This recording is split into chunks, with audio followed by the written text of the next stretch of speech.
This episode of Techno Buffalo is brought to you by Shutterstock.com. Welcome back to another episode of Rettinger's Rants. I'm your host, John Rettinger. This is the show where I rant and rave on anything from the world of technology and sometimes outside the world of technology. Last week, I talked about what I was thankful for in the spirit of Thanksgiving, but this week, I'm back to being angry. So when I was thinking of a topic for this week's Rettinger's Rants, I went on to Twitter and I said, hey, I'm getting ready to film the show. What do you guys want to see ranted about? What makes you angry? And overwhelmingly, the response was Apple and either their prices or their release schedule. So I thought I'd touch a little bit about both of those and give you guys some business background and maybe why that doesn't deserve a rant, and maybe why it does. This is Rettinger's Rants. Let's go and get started.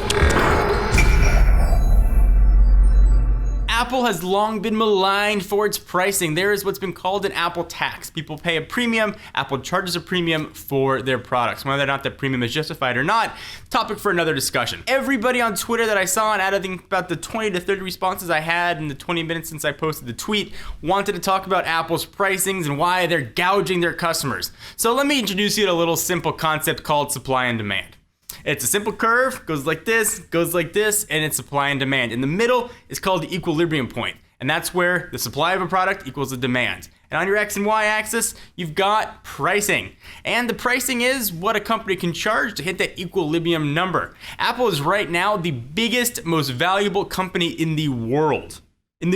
Actually the most valuable company in the history of the stock exchange. And that's the New York Stock Exchange. Apple can charge a premium for the products because people will pay them. If people didn't want to pay that premium product, then the price would go down or the demand would go down, and Apple's profits would in turn also go down with it. But people are buying these things in droves. The iPad is selling millions, say like 11 per hour. iPhones, MacBooks, MacBook Pros, iMacs, these things are flying off the shelves. Apple is not a charity, despite what most people think. I'm like you, I want to get the products that I want for as cheap as possible.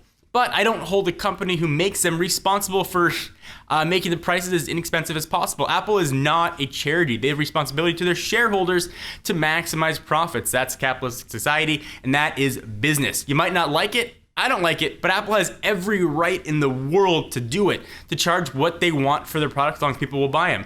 If you don't agree with Apple's pricing, don't buy Apple's products. That's the best way you can send a message to the company.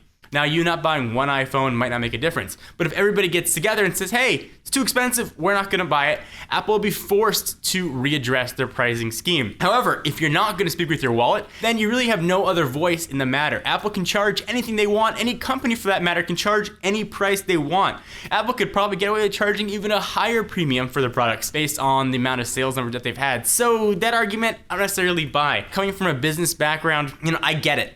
I understand why companies are charging premiums. It's just they're allowed to do it. Certainly, there's a social conscience of a company as well. What they do with that money once they make it, whether or not they give back to charities, give back to their employees, and all those sort of other questions that can be announced. Now, if Apple is a very charitable company, which traditionally under the Steve Jobs era they were not, it's changed a little bit under Cook, you could hold them responsible for what they're doing with their cash once they have it. The other topic that I overwhelmingly had was Apple's release cycle. Slow it down, stop it, stop releasing new iPads every 6 months. And that one, yeah, I kind of get.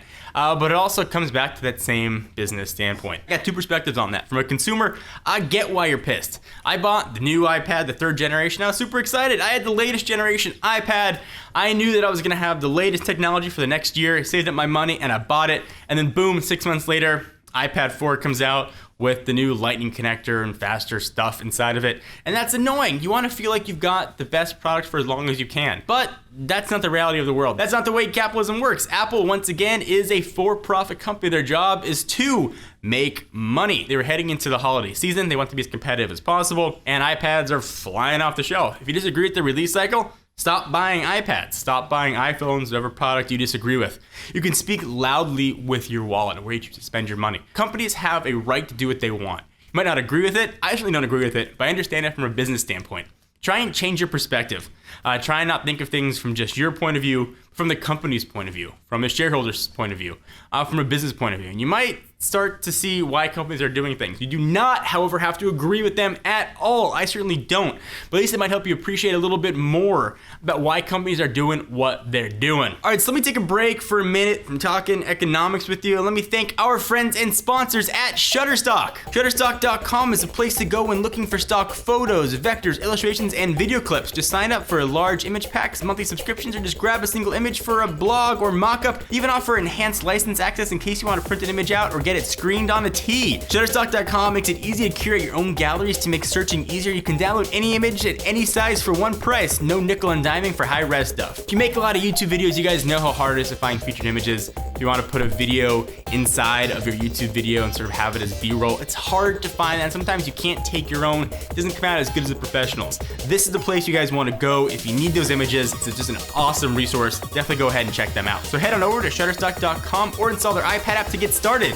No credit card needed. When you find the images you want to use, enter code TECHNO11 to get 30% off any package. So go to Shutterstock.com, enter promo code TECHNO11, get 30% off, and you will make sure that your videos are looking awesome, pro quality. Your blog posts have the perfect images and teaser images in there. Folks at Shutterstock.com have y'all taken care of. Thank you guys for watching another business-y episode of Rettinger's Rant. I know a lot of you guys aren't going to agree with this, but I did want to give a background and explain why companies are doing what they're doing. This isn't just true for Apple. It's true for really any business out there. Whatever business you work for, your parents work for, whatever it might be, everyone's trying to maximize profits. And that's sort of the business explanation for why these prices keep going up, release cycles keep getting shorter, and why there's so many new products on the market. So agree or disagree, love to hear what you guys have to say. Leave your comments down below. Check us out every week with a new episode of Rettinger's Rants, and check out technobuffalo.com for latest and greatest tech news. I'm John Rettinger. See you next video.